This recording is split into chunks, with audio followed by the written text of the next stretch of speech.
ageze mu modoka atelefona wa mugabo wa Mutwe rwose ndakwigize ntukajye untumira uzi kuri bumpuze n'abantu nk'abari urabyumva icyo bivuze ni iki bivuze ngo urumva ese bazahora bahunga bigende bite nta kintu nari mutwaye to be honest nta kintu nari mutwaye urumva nta nubwo nanamumenye kandi niyo mumenya se nari kumutwara iki ntacyo ariko wowe ibyo uba urimo nibyo bigucira urubanza bavugaga kuri Frank Ntwari uyu yatangaza muri RNC kubera igitugu cya Kayumba Nyamwasa igitugu Kayumba yakakoresheje yacishaga kuri kiriya gihungu ubwo urumva rero niba bamwirukanye ni ukuvuga ngo mbese muri makeya muri RNC yo kuri Zoom havutsemo power nk'iyavukiye ku Kabusunzu gihe cya MDR.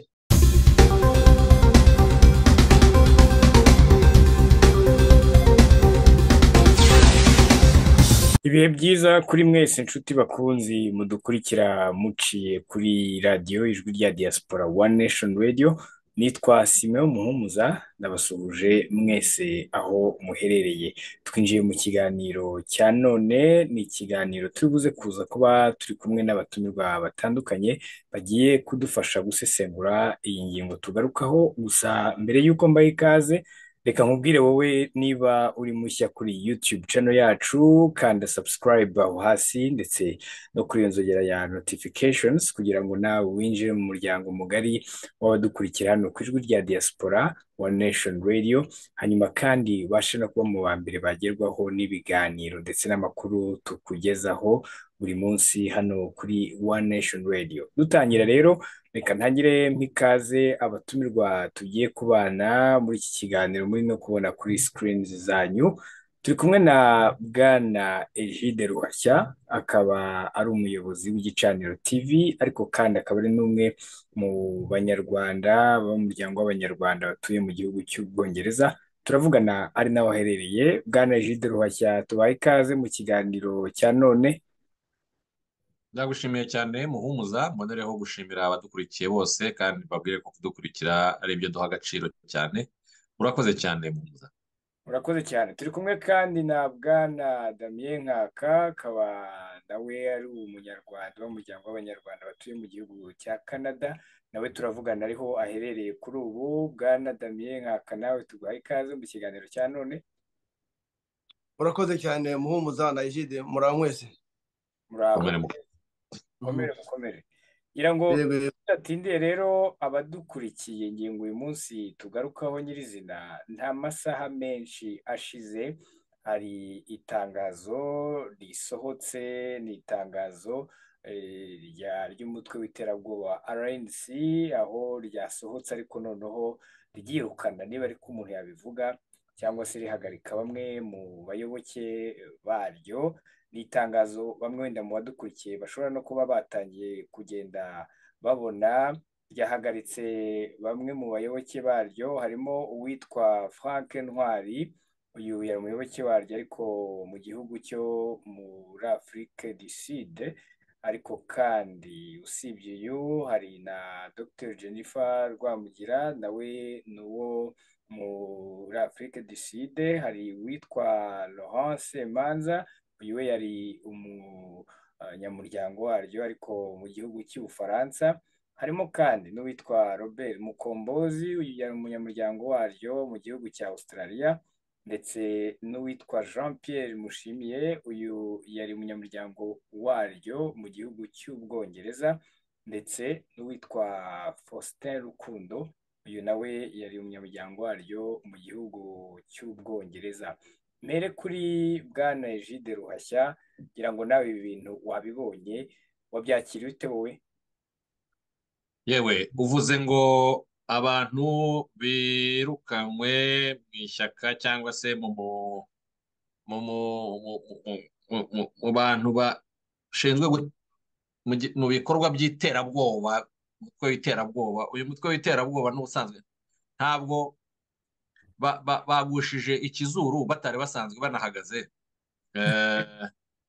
Icyo rero umuntu ashobora kuvuga ni iki, ni uko mu minsi ishize habayeho ibintu byabo byo guterana amagambo ariko bayaterana ku mbuga nkoranyambaga.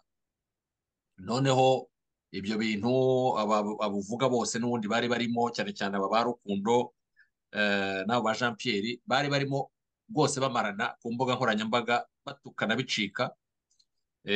Ubwo rero urumva ko no mu buyobozi bukuru, kandi twarabivuze icyo gihe tuvuga tuti no mu buyobozi bukuru nuko bimeze, dore none niko bigenze. Mu mateka nta hantu nigeze mbona abantu birukanwa ku karubanda ari ibintu byo mu kintu ubundi kuntu bakita kino ubundi byagakwiye ko ari nk'ishyaka rya politiki, nubwo ari ikintu cy'iterabwoba, ariko kugira ngo kominike ku karubanda bavuge ngo turirukanye abantu aba nabo. Abantu rero wenda twagenda tubabwira gahoro gahoro, tugenda dusangira amagambo, ariko twagenda tubabwira aba bantu abari bo kugira ngo abantu babamenye. Icya mbere muri aba bantu harimo muramu wa Kayumba, akaba n'inshuti ye magara. Aba bantu harimo nk'uyu Rukundo kuko ari uwo mu gihugu cy'Ubwongereza, wenda reka mubabwire, ni umuntu wagerageze gushaka kuyobya umuryango w'Abanyarwanda ahangaha ngo arebe ukuntu yaducamo ibice, aho atuye mu mujyi wa Leeds.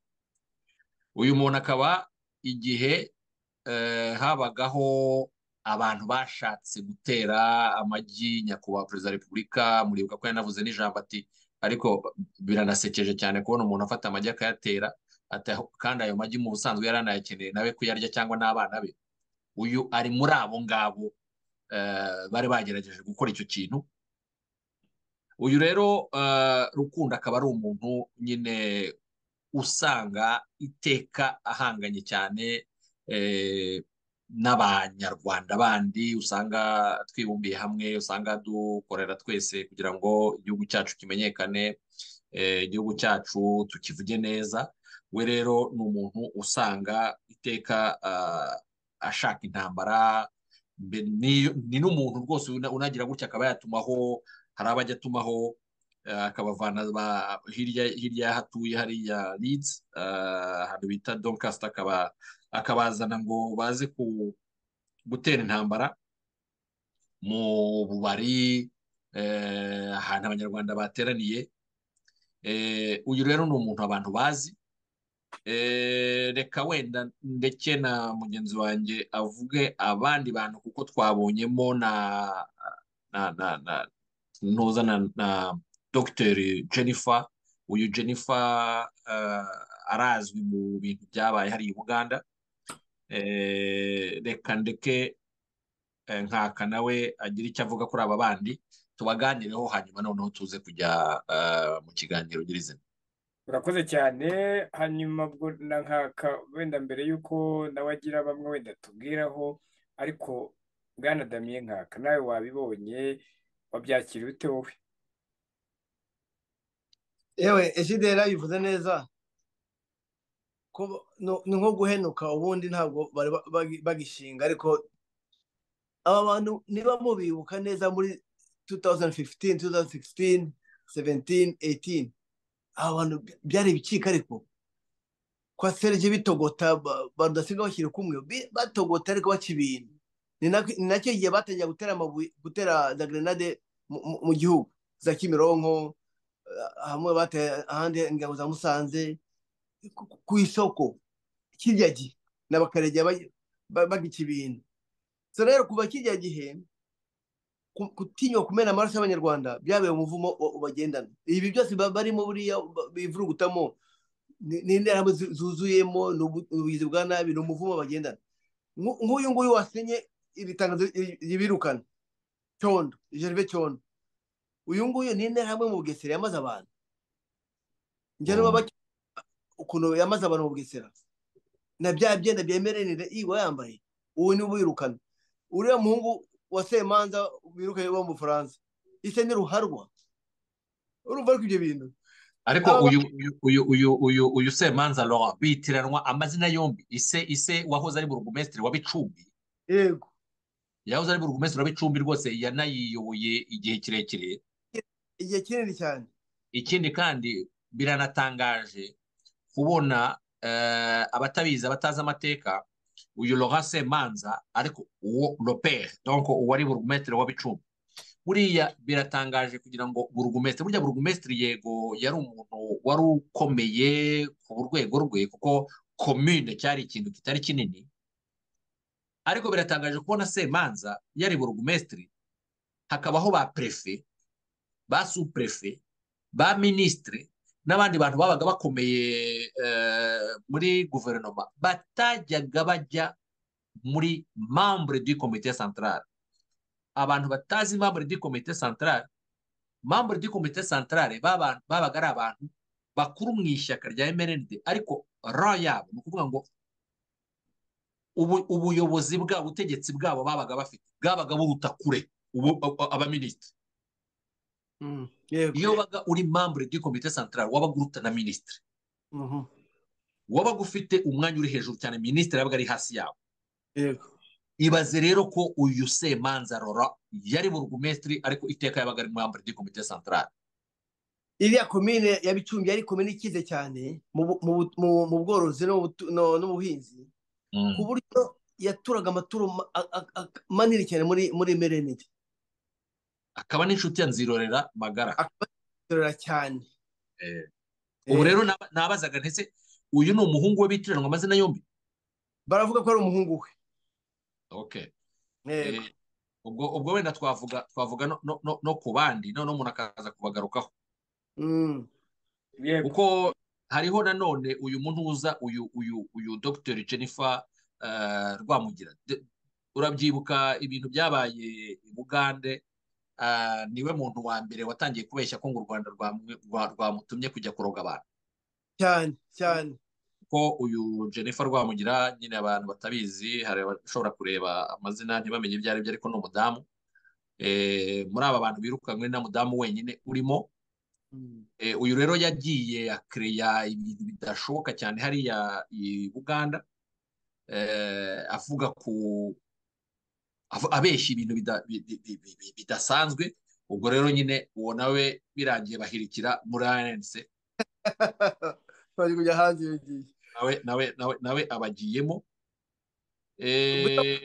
Yego nkaka. Buri bavugaga kuri Frank Ntwari uyatangaza muri RNC kubera igitugu cya Kayumba Nyamwasa. Igitugu Kayumba akakoresheje yacishaga kuri kiriya gihungu. Ubwo urumva rero niba bamwirukanye, ni ukuvuga ngo mbese muri makeya muri RNC yo kuri Zoom havutsemo power nk'iyavukiye ku Kabusunzu gihe cya MDR. Yes. Ubwo rero havutsemo power bongeye byarangiye. Acyakora ikintu bazasigana buriya bazasigana stage kubera ko YouTube ibinjiza udufaranga karagatima bagendana, ariko abandi ko byararangiye rwose. Yego.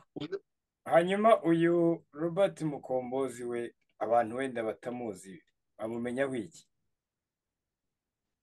Robert Mukombozi simuzi cyane, ariko kumwumva kwitahuka na kijya cya Rwasera ya Uganda yabishyushyemo cyane.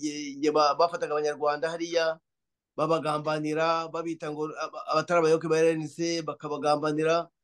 Ari no mu bantu mu by'ukuri baherekeje Ben Rutabana. Buriya amaraso ya Ben Rutabana amuri mu maboko nka Frank Ntwari, nka Paul Turayishimiye, babiziranyeho cyane. Indi umuntu ashobora kumumenyeraho n'iki, ni uko ni umuntu muri Australia wakoze uko ashoboye kose kugira ngo Australia ireke abantu ngo bajye bibuka kabiri. Buriya muri Australia hari ukuntu habayeho igihe wasangaga ngo hari abibutse uyu munsi abandi bakazibuka ikindi gihe. Ni umuntu waciyemo umuryango w'abanyarwanda mo kabiri, hanyuma muri Australia bakavuga bati nyine nta wamenya ibyabaye, kuko Australia burya hari ukuntu ibintu bya jenoside yakorewe abatutsi hari ukuntu nabo babyumva ukwabo.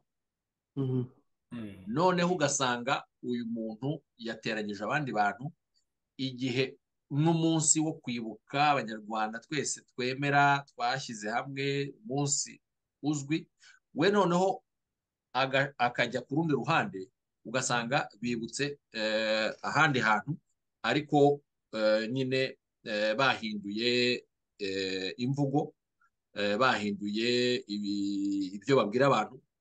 Ni nawe muntu ujya gukora mobilizasiyo mu bazungu kugira ngo ababwire amateka atariyo, amateka ya jenoside yakorewe abatutsi, ariko akayababwira yayagoretse rimwe na rimwe, ahubwo ugasanga ababa barahagaritse jenoside yakorewe abatutsi ahubwo ayibegekaho. Uyu nguyu nawe ni umuntu muri kiriya gihugu cya Australia wari wararikoroje muri ubwo buryo bwo kugira ngo yobye amateka cyane cyane. Nanone hakabaho nanone kuba bakurikirana cyane umuntu kuvuga ngo yego muri Australia nikora abantu baza bari hariya ntabwo ari menshi cyane, ariko abahagera ugasanga nyine bagiye bahura n'ingorane, ahubwo wenda gusa bagashyirwa nuko kiriya gihugu ari kinini.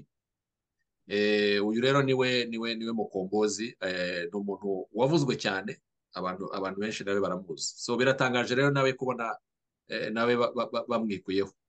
Kandi yabaye no muri Afurika y'Epfo igihe kirekire. Buriya yaje muri Australia avuye muri Afurika y'Epfo, avuye South Africa. Hanyuma ngira ngo hari uwo tutavuzeho ni Faustin Rukundo. We ni muntu ki? Ngira ngo Mukanyijida yatubwiraga kuri Mushimiye. Oya, Faustin Rukundo ahubwo niwe navugaga. Faustin Rukundo atuye hano mu gihugu cy'Ubwongereza, atuye mu mujyi wa Leeds. Uyu nguyu nyine niwe navuze. Uyu nguyu yigeze gushaka kuba sekreteri w'umuryango w'abanyarwanda, yohereza abantu, aravuga ati ngiye gutorwa. Icyo gihe yashakaga ko uwitwa Dr Augustin Mutamba aba perezida. Augustin Mutamba niba mwibuka, ishyaka ryigeze kubaho ryari riri mu kwaha kwa MRND ryitwaga Parerwa. Yego. Uyu rero Dr Augustin Mutamba niwe wari perezida w'iryo shyaka ryari riri mu kwaha. Yashakaga rero kuyobora nyine umuryango w'abanyarwanda, noneho nyine Rukundo akaba sekreteri waryo.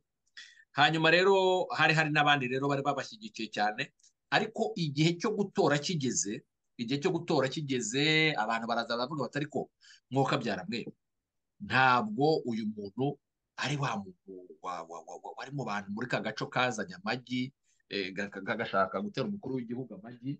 Abantu barebye neza basanga niwe, ariko akaba ari yazanye ikintu cy'igihungu cy'ikigagari cyitwa rawuru, yari yakuye Doncaster nyine, yagitwaye nk'umusekirite. None abantu baravuza induru bati reka, bati uyu muntu ntabwo bishoboka, bateze uyu muntu yayobora abanyarwanda yabatugeza kuki. Ariko ubwo yashakaga kugira ngo abirindurire kominote y'abanyarwanda, ayibirindurire muri RNC. Nuko rero abantu barabimenya. Hagati aho ngaho nyine havuka ibibazo muri ayo matora, ariko amatora arahagarara. Amatora ahagaze rero, noneho bamenya abantu abo ari bo, niko kugenda ubwo nabo bagenda bararunduka bajya muri RNC. Uyu ni Frank Rukundo, ni nawe muntu mu byo natangiye mvuga muri za mesaje ziherutse gucicikana, bavuga ibintu by'amatora, batukana, bameranye nabi cyane. Izo mesaje ziraza zitugeraho, twarabikozemo ikiganiro, twarabibabwiye uko byagenze. Uyu rero nawe yari arimo, ndetse nyine nawe ari mu bantu bashyizweho amajwi cyane bamumereye nabi. None ibyo rero byari mu buyobozi bwa hano gusa mu Bwongereza, ariko none birangiye no ku rwego rwabo bamwirukanye hose. Jean Pierre Mushimiye, uyu Jean Pierre Mushimiye nawe aba hano mu gihugu cy'Ubwongereza, ariko ni umuntu ukorera cyane ikuzimu, akorera ikuzimu. Ntabwo ibintu ntabwo fabrikoma, ntabwo ajya aho abantu babona. Ni umuntu utinya kumenyekana cyane, ni umuntu ibintu bye byose biracecetse, ariko ubwo urumva niba bamwirukanye ni uko buriya byanze bikunze afite uko yaba yarashyigikiye Rukundo, akaba rero abiguyemo nawe. Yego. Hanyuma Bwana Damien, ngira ngo iyo urebye uku guhagarikwa kw'aba bagabo, harimo ngira ngo hari n'uyu mudamu, ariko bikabera icyarimwe, bari mu bihugu bitandukanye, ibi biragaragaza iki nk'umusesenguzi iyo usesenguye? ni ikihe kibazo cyangwa n'uwuhe muriro ushobora kuba watse muri uyu mutwe w'iterabwoba witwa ko urwanya leta y'u Rwanda, ushobora kuba ugejeje kuri uyu mwanzuro? nta gishya kirimo, nta n'igitangaje kirimo, ni ibintu bishekeje gusa, kuko n'ubundi kuva bashwanye na Kayumba na Rudasingwa kirya gihe, ubundi yarasenyutse kirya gihe. Ibisigaye ni propaganda iri aho iciriritse, yumva ko abantu bakiriho ari byo bakora. Nta na kimwe rwose. N'aya misanzu batangaga ntayo bagitanga. Amafaranga bahaga Kayumba Nyamwasa buriya bamugenderaga $8,000 by'amadolari buri kwezi, ntayo bakibona ko ntayo bagitanga. Ariko imisanzu ya mbere yakubisemo aye akigendera niyo yamutunze ubu ngubu. Bamukuye mu gashomeri bamuha pansiyo. Abasigaye ni uguterana mu buyoga, bakita uko bashaka kwita uko, nta kindi bakoraga mu by'ukuri, ntacyo rwose. ahubwo bishyize ku karubanda kurushaho. Jide, wowe urebye urabona ibi bigaragaza iki iyo usesenguye? nabivuze kare ko n'ubundi ntibari bahagaze, ariko noneho bagushije amazuru. Ntabwo nta kintu gitangaje kirimo. Urabona bose bagiye, abaciyemo bose, uwaciyemo wese akagira uko agira icyo amenya hariya, wese yavuyemo. Urabizi bantagara bose bagiye banyuramo, yewe nta muntu utaranyuzemo hariya, ariko wese uhageze akagira icyo amenya, akamenya ati ibintu hano bimeze bite. Buri wese nyine avamo. Abangaba birukanwe kuko n'ubundi ntacyo bahakoraga, ni uko baridikiriza kuko n'ubundi ntibariho. Urumva, kuko ubusanzwe bashoboraga kuba buri muntu yakwandikira iretere, niba bafite n'ubuyobozi bushobora kuba bukora gutyo, bakaba babandikira bakavuga ati twebwe rwose mu ishyaka ryacu cyangwa se muri uyu mutwe w'iterabwoba ntitugigukeneye. Urumva, bati turabona ibikorwa byacu by'iterabwoba utabigendamo neza, bakaba bamwiruka. Ariko kugira ngo bafate umwanya bavuge ngo ni itangazo ngo ryije ryihuta rwose, ni breaking news, uriya akavuga amazina bakavuga ngo bariruka, ni ibintu bisekeje cyane. Ariko noneho ni no kubaridikiriza kurushaho. uri kubyumva, uzi kuba nta kintu ufite, nta kintu gihari, ariko n'icyo kidahari nacyo bakakikwirukanamo. urumva ni ukuvuga ngo mu by'ukuri ubaye iki? Urumva, uragiye uraminutse, noneho urabyumva. Ntacyo yarashoboye, ntacyo bakoraga, ariko n'ubwo busa bubaye busa nabwo babukwirukanyemo. Urabyumva, ni ibintu biza. Ariko ukuntu yagiye kubivuga ahagaze rwose, background ye harimo White House, amatara yaka, ibintu bicika hasi, breaking news, ibintu byatukuye hasi, ukagira ngo bagiye kuvuga wenda iriya ntambara y'Abapalestine na Israel. Wajya kumva baravuze ngo birukanye ngo Rukundo, ngo birukanye ngo Jennifer, ngo ariko Rukundo si umwe umudamu wigeze gufatirwa mu Rwanda, niwe mugore we. Urukundo, yes ya ngo umugore wigeze gufatirwa mu Rwanda, ubutabera buramukurikirana. Okay, ntago aho rero naho umuntu yahita yibaza ngo ubu se hari igisigaye inyuma? kandi twabivuze, nta cyari gihari n'ubundi, nta cyari gihari, ahubwo ni uguhirika icyahirimye n'ubundi. Ariko amakuru numvise ni uko barimo barasaba, witwa Jean Paul Tureshimye, barimo barabasaba kuza vuba vuba mu ishyaka rye. Ari n'abandi babiri numvise ngo Padiri Thomas yemere kuba minisitiri. Urumva rero batagiye kubagabagabana ibigarasha, bikajya mu bindi nuko nibyo bahoramo. batangiye kubatera imirwi ze, batangiye kubatera imirwi. arabo Tureshimye yahamagaye cyane byihuse, barimo n'uwo Rukundo yamuhamagaye ngo baze bakorane. Bakorana akora iki? ari nabo Padiri nawe arimo guhamagara ngo baze babe cyane cyane uriya mugore wo muri Afurika y'Epfo. niba afite amafaranga, Thomas Nahimana agomba kumutwara byanze bikunze. Padiri rwose yamurikise deja yagiye kumugira minisitiri. Numvise ashaka kumugira minisitiri wa finance. Ni ngombwa, agomba kumukuramo akayabo, ngo ni ngombwa. Agomba kumubyaza umusaruro. Padiri nawe ngo mu minsi ishize yatanze icya Semuhanuka ko yabonanye na Tshisekedi. yagiye Kinshasa yakirwa n'umusekirite. mbere yagiye Kinshasa yakirwa n'umusekirite, noneho umusekirite amurya ijana amwicaza ku ntebe, aramubwira ati muyaya, ati muyaya araje akwakira, ati ngewe ati niwe iwacu, muyaya araje akwakira. Undi aguma yicaye aho ngaho, yari ageze hariya rero i Kinshasa. Urumva burya i Kinshasa hari ukuntu ugenda wambaye, ko umuntu wariya wese w'i Kinshasa wambaye urukweto rusongoye, urumva utambaye urukweto rusongoye aba yambaye karavati igera nk'aha ngaha, ipantaro igera aha ngaha. Uriya rero agiye yambaye roturuso, abantu baravuga ati uyu muntu avuye muri iri shyamba mwuka byara. Noneho rero icyo gihe ukuntu bakureba, kuko n'insokozo yawe baba bayireba, intambuko yari abantu bahariya bose iyo batambuka baraterema, ibyo bita guterema. Ntabwo batambuka nk'abantu bazima, batambuka baterema. Babonye rero umuntu ugenda atambitse ibirenge agenda yububa, bati uyu nguyu ava akajya he, ati ngewe bari bambwiye ko nzaza hano nkabona na Tshisekedi, ampaye nka batiye. Noneho bakibaza umuntu uje kubona na Tshisekedi nta protokole nta security bizi. Cyokoze ageze ku biro bya Muyaya nyine, umusekirite aravuga ati ati ngewe niwe wacu nta kibazo, ati ndamukugeza ati ari gucara aha ngaho banza umbwire neza uko byagenze. Urumva yareba umusekirite akagira ngo ni umuntu watari, urumva abamukuyemo inoti y'ijana. Noneho byaje kurangira rero batabonanye, undi baragarutse. Agarutse rero urabizi ko nanone yagiye hariya kuri ntuza, hariya kuri gare du midi Buruseli. Haza umuntu, abantu baramubwira bati ni umuntu, bati Tshisekedi agutumyeho umuntu, kuko Tshisekedi nyine narabivuze ko abantu b'abakongomani iyo bumvishe umuntu ngo ni perezida, icyo waba uyobora cyose upfa kuba, niba waba uri perezida w'urugo rwawe, perezida yarabwira ngo ni perezida wo mu buhungiro, baravuga bati ibintu birakomeye cyane. Bamutumaho ngo umuntu agenda, undi nawe yumvishe yafashe turene yihuta cyane, urumva abaraje no kuri gare du midi. Yari azi ko bamwakira muri hoteli, asanga umuntu ahubwo amurindiriye neza neza neza neza kuri platform haviramo. Azana rero imifuka, yari yazanye imifuka mu buryo bwo Tshisekedi antumyeho, ni amadolari banzaniye, yazanye imifuka, urumva yazanye amagunira, azi ngo rwose bagiye gusukamo ibifaranga, urumva.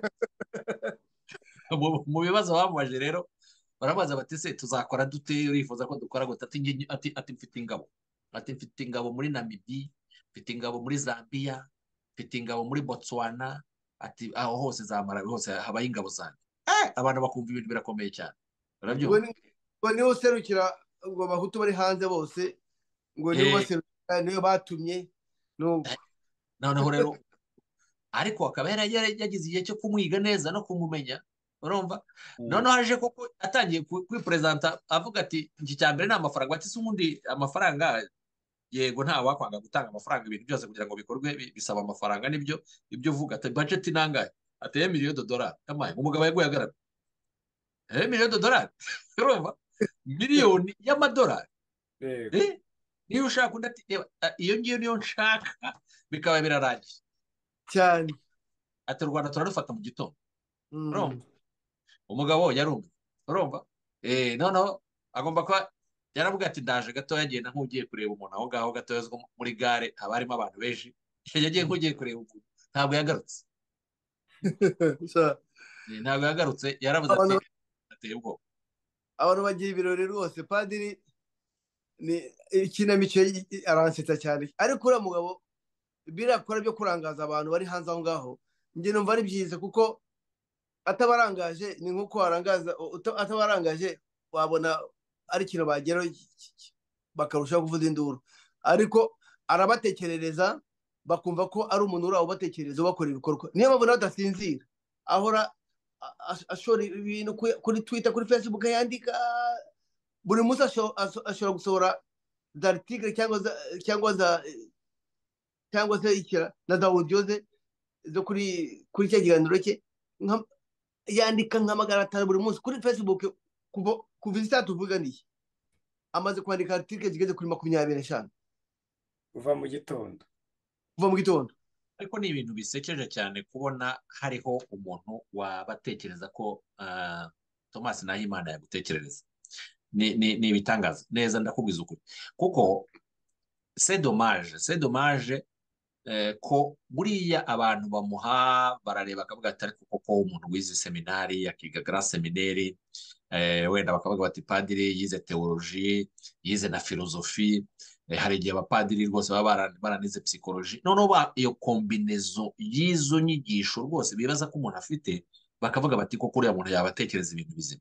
Ariko ngewe iteka ndabaza umuntu waba abona ko Thomas Nahimana atekereza, akumva ko ashobora kumutekerereza akaba yamugeza ku kintu, uwo muntu rwose ari inyuma kure kubi, kubera ibintu amaze kugaragaza ni igitangaza.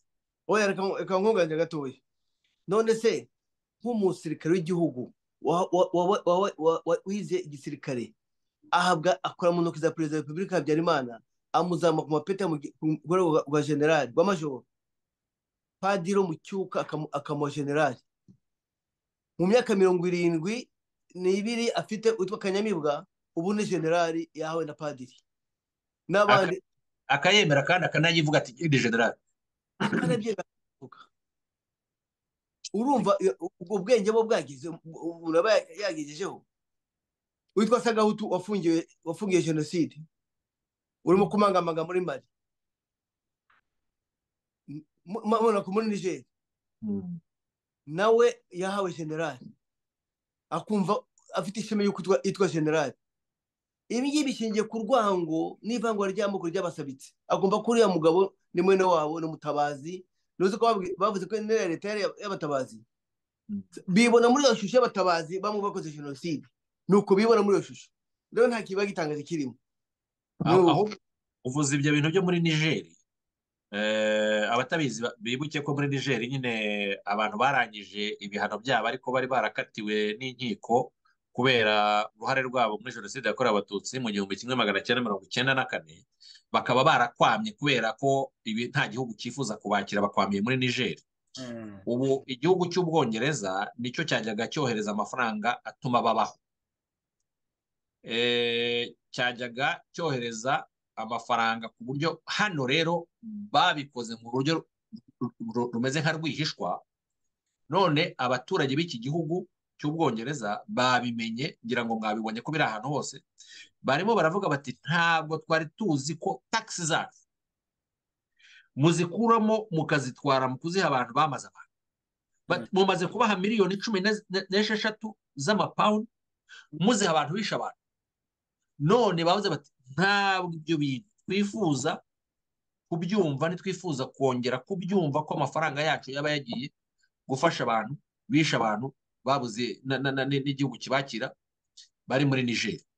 Ubu byabaye ibintu by'ibitangaza. Muzi ko hano hariho amaparti politiki akomeye, hariho abareba, hakabaho n'abakonservateri. Abakonservateri baherutse gukora kongere yabo, nyine bagira ibyo bavuga, nibo bari ku buyobozi ubu ngubu. Hanyuma nanone uyu munsi abareba nabo bagize icyo bavuga. Ayo mashyaka rero abahanganye. Iyo rero bigeze icyo gihe, kenshi usanga hari amabanga agenda aza ava hirya no hino.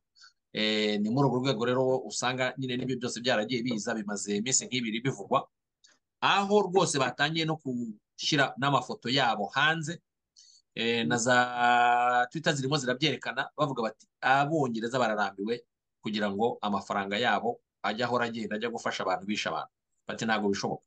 So ibyo rero nyine ubwo urumva iyo barimo bavuga bati jenoside, yego u Rwanda bamaze kurumenya muri iki gihugu kuko ruravugwa cyane muri iki gihe, ariko byatumye bahaguruka bavuga bati ibyo bintu ntabwo tubishaka.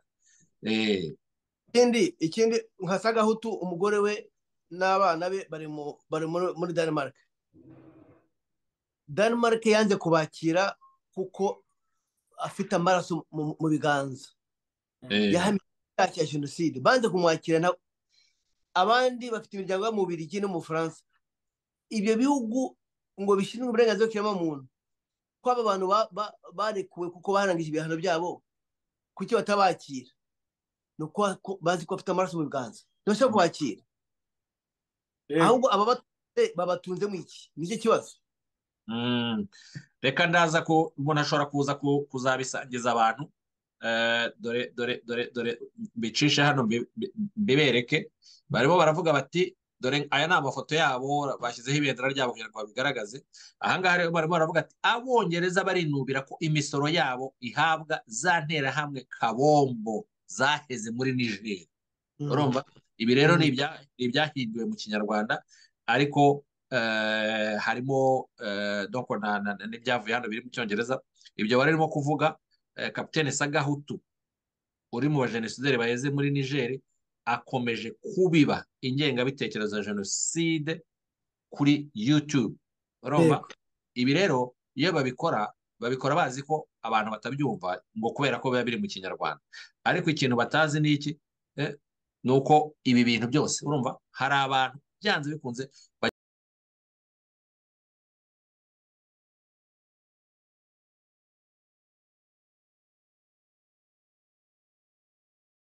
ubu ngubu kuva bavuze bati amafaranga yacu bayahagarike, kuko babonaga amafaranga menshi, kuko miliyoni 10 na zingahe kuzigabanya abantu bangahe, ni amafaranga menshi cyane.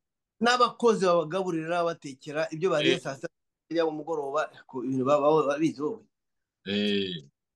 Yego, ngira ngo mu kanya mwakomoje kuri Nahimana, ariko noneho nubwo turi kugaruka hanini kuri aba birukanwe muri RNC, Jean Paul Ntagara murabizi ko mu minsi yashize nawe yashwanye na Nahimana, kandi nawe ashwanye nawe mu minsi ishize nyuma y'uko nanone yari yashwanye na RNC.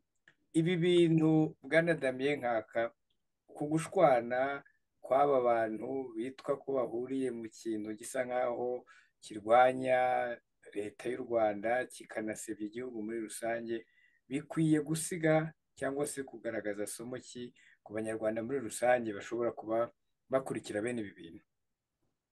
Oya, ikisobanura ni kimwe, nuko barwanya leta,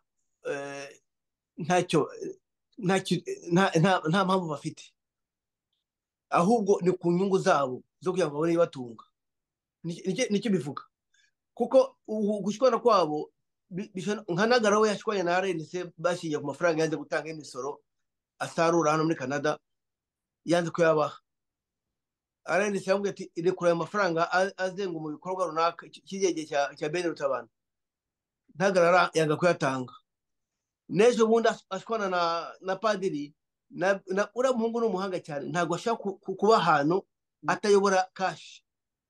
N'ejo na padiri ngo ku mafaranga y'ikintu kitwa igishura kitegura gutera urugamba, gitegura ingabo, nicyo bashwaniye. Nayo yarayatera arayajyana, ariko akacyura padiri ati njye natwaye amafaranga y'umushinga w'igishura, indi mishinga yose ko amafaranga yose yajya muri perezidansi ko nayo dusangiza natwe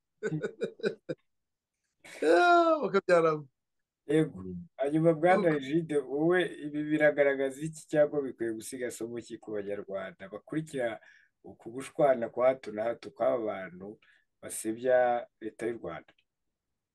Urabona iteka umutwe witwaje intwaro, urumva umutwe w'iterabwoba, ukaba nta n'intwaro bafite, umutwe w'iterabwoba, urumva ntabwo na rimwe bashobora kugira ubundi hari ibyo bita musimamo, nta na rimwe bashobora kugira ikintu cyo kuvuga ngo mugiye guhuza ibitekerezo, urumva mubishyire hamwe mugire ikintu mwubaka noneho gishobora kubageza ku kintu. Impamvu ni iyi, kubera ko buri wese mu bihugu abantu barimo, buri muntu wese arireba, urumva arireba ku kintu cyamutunga, arireba ku kintu cyatunga umuryango we, arireba avuga ati fica yanjye ni iyi, kuko baba barageze ahantu ubu udashobora kuzasubira inyuma, akavuga ati umva rero naramenje n'ubundi byararangiye, njye sinzasubira mu Rwanda. Kandi mu Rwanda wenda yari afite amasambu ye, mu Rwanda yari afite ibikorwa, ashobora kuba yari afite amazu, ariko ibyo byose nta kintu kimumariye ubu ngubu. Noneho akavuga ati umva rero ubuzima bwanjye ni muri Australia, ubuzima bwanjye ni mu Bwongereza, ni mu Bufaransa, ni mu Bubiligi, ni South Africa. Aho hantu rero burya guhahira ahantu hatari iwanyu, utanavuga uti ni ahantu ndi gukora, ni ahantu ndi gukura, ariko ndimo ndemvesisi iwacu, ejo bundi akaruri kanjye kazaba kuzuye, hanyuma mu masaziro yanjye nitahire nigira iwacu. Urumva yewe niyo waba utakujuje kandi ushobora kujyaho ukagakodesha, ariko ukavuga uti nzaganira na mugenzi wanjye duturanye, nzaba mfite murumuna wanjye hano, nzaba mfite mubyara wanjye nganira nawe, nzaba mfite umunyarwanda wundi uri aha ngaha, tujye tuganire iminsi y'icumi. Ibyo ngibyo biba byararangiye. Buri wese rero ni ukureba akavuga ati njyewe nanjye na njyewe njyenyine ni twebwe turi aha ngaha. Urumva? Ni ukuvuga ngo agomba gukora ibintu byose bishoboka. Iyo umubwiye ngo mwegeranye amafaranga, ikintu cya mbere mu mutwe ni ukuvuga ngo ayo mafaranga turi bwegeranye nzayageraho ntera kugira ngo nyabatere. Urabyumva? So nta kintu na kimwe rero bashobora kuzageraho, n'ibitekerezo barashukana. Preve ya mbere ni iyi ngiyi y'ibi bibaye. Aba bantu bose bibazaga ko bari gukorera hamwe muri RNC, ariko burakeye mu gitondo babakubise inkoni, barabwira bati dore umuryango nguriye. Urumva? Ntabwo nta kintu bashobora kuzageraho, nta kintu na kimwe, kuko buri wese arakurura yishyira. Nta kintu kome, nta kintu bahuje cyatuma baba hamwe ngo basenyere umugozi, nta na kimwe. Urakoze cyane. Hanyuma mbere y'uko tugana ku musozo, wenda buri umwe hari icyo ashobora kongeraho, ariko noneho by'umwihariko aba bantu twagarutseho turi kugarukaho muri iki kiganiro birukanywe, ni ukwirukanwa mu by'ukuri. Ese murabona barazibandwa bazerekeza he? Ese hari abashobora kwisubiraho mukurikije uko mwabonaga n'ibiganiro cyangwa ibikorwa byabavagamo? Ese hari abashobora kwisubiraho, cyane ko igihugu cy'u Rwanda gihora gikinguriye amarembo abana bacyo? Murabibona mute? Ubutumwa bwanyu mwasorezaho muri iki kiganiro ni ubu? Kugira ngo reka duhere kwa Bwana Damien Nkaka. ntabikubwiye rega, batangiye kubatwara. Jean Paul arabo yakuruye, Jean Paul turishimiye arabo yakuruye, na Padiri Thomas arabo yakuruye. So baracyangara, baracyari muri ibi ngibyo. Ariko arakandi iki ni igitekerezo nari mfite, itangazo ryasohotse mu kanya. Tuzaza gushakira umwanya tuzabiganireho mu gihe kiri imbere. Itangazo ryasohowe muri bibazo byo muri Congo. Itangazo ryasohowe n'uwitwa Julie Nkuringoma, umwe mu komite iyobora abanyamurenge bo mu majyepfo. Yasohoye itangazo rikomeye cyane avuga ku ngabo z'abarundi ko barimo bategura kubakoraho jenoside. Ni itangazo rikomeye cyane, tuzarishakira umwanya turisome turisesengure mu gihe muzatugendera umwanya. Yavuze ko ngo ingabo z'abarundi ziri Kamanyora, Buvira, Minembwe, ho Plateau, ko barimo gutegura ibitero bikomeye yo kuzatsemba bitwa batwirwaneho bafatanyije na za mayimayi. Bakibaza rero ayase ishikiye komisiyo ishikiye ziriya ngabo ziri muri Congo ko nabo bashobora kuzaregwa iki cyaha kirimo kuregwa ingabo z'abarundi.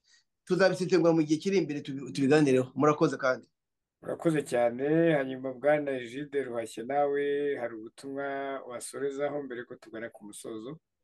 Icyo kintu nkakavuze ni ikintu gikomeye cyane, gusa wenda kuko kije mu kiganiro kindi kandi nanone nacyo gikomeye, ni icyo twaharira ikiganiro cyacu tukakivugaho, tukagira uko tuvuga kuri iryo tangazo ndetse n'ibindi bisigaye biba ko habayemo byinshi cyane. Twabonye mu minsi yashize aho abantu bagize batya icyitwaga zone tampo, abantu batemerewe gukoramo ibikorwa bya gisirikare kuko ababa baraharwaniye bakahafata, none bagasabwa gusubira inyuma.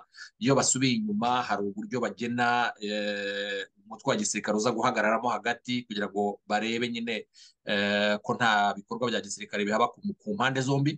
Ariko mu minsi ishize nyine twabonye ko bamwe bagize gutya bakahava, ndetse bakahava mu buryo butemewe, ndene abandi bakahaza bakahokipa. Hanyuma kandi nanone hariho icyari cyaravuzwe cy'uko habagaho kuba batizwa imyenda ya gisirikare ya uniforme zabo kugira ngo bajye mu bandi, noneho bityo begere aho ikindi gipande kiri, babashe kuneka abo bahanganye. Hanyuma nyine no mu buryo bwo kuhava bahavuye ariko babanje gucukura imyobo bahishamo intwaro, nko kuvuga ngo reka tuzihisha hano muza muzazihasanga. So ibyo nabyo ni ibintu byabaye bitari byiza, ariko byarabaye. Ubwo wenda tuzagira igihe cyo kubivugaho no kubyanariza. Hanyuma wenda ku cyo wari ubajije ni uko igihugu kirafunguye, igihugu cy'u Rwanda amarembo arafunguye, igihugu cy'u Rwanda gihora kibwira abanyarwanda ko rwose ntibifuza ko habaho umuntu n'umwe w'umunyarwanda waba impunzi. wajya mu mahanga ugahaha, wajya mu mahanga ukiga ugashaka ubwenge ukazaza ugakora, cyangwa se niyo wakora aho ngaho aho uri ariko ukamenya ko rwose u Rwanda ari urwawe. Ushobora kuhatura ukaharerera ukahashakira ariko ukavuga uti iwacu ni mu Rwanda, igihe ushakiye ukarujyamo, washaka kurwemvestisamo ukabikora. Inama rero wavuga uti umuntu yabagira inama ki se bazisubiraho? Ngewe uko mbibona nta wahanutse, nta wahanutse, ariko ngewe icyo nababwira ni uko nibareke ibikorwa bya politike, kuko ibikorwa bya politike byinjira mu iterabwoba nta kintu kimwe byabamarira, ntaho bizabageza. Urabona rero ko non seulement igihugu cyawe urakibura ugakomeza ugira izina ryawe rigenda nk'iri ngiri ryabo twavugaga bari muri Niger, kuko niho bishyira, ariko nanone ikiba ni uko n'ibyo uba uharanira wanduza izina ryawe nk'uku nguku, n'ubundi nabo ntabwo babiha agaciro. Impamvu batabiha agaciro ni iyihe? Ni uko bafashe itangazo ku karubanda, urumva, bakavuga ngo turakwirukanye, ni ukuvuga ngo ahantu hose azajya ajya bazavuga ngo dore wa wirukanwe muri RNC, urabyumva? Afite uhorana ikintu. Ngiye nigeze kujya ahantu rwose umuntu yantumiye yavuze tuzaze ati ku munsi w'ubunane dusangire ubunane, arantumira, ntabwo nari njyenyine, twari benshi tujya aho hantu. Ariko nk'uko ushobora kujya ahantu hari igihe wajya ugasanga hari abantu uzi kuko mumaze guhura, kuko muziranye nyine, hari uburyo muziranyemo, ariko hari n'igihe ushobora kujya ahantu ugasanga hari abantu utazi, ahubwo bikaba ari okaziyo nziza yo kugira ngo mumenyane n'abandi bantu, cyane cyane iyo nyine ari abanyarwanda, iyo muvuga ururimi rumwe, noneho mugasabana rero mugasoza umwaka neza, mugatangira n'undi.